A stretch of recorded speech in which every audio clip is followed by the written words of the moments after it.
Hello everyone! Today I will show you how to replace the battery. Please make sure the machine is turned off when replacing the battery to avoid accidents.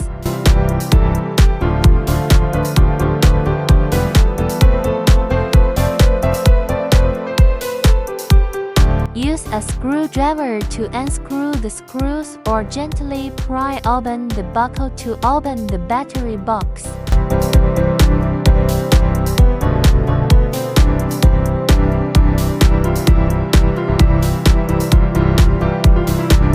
Place the new battery in the battery compartment.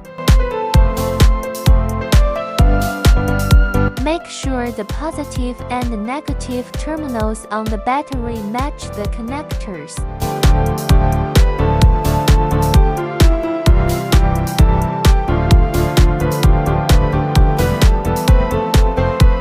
Tighten the screws or retaining ring.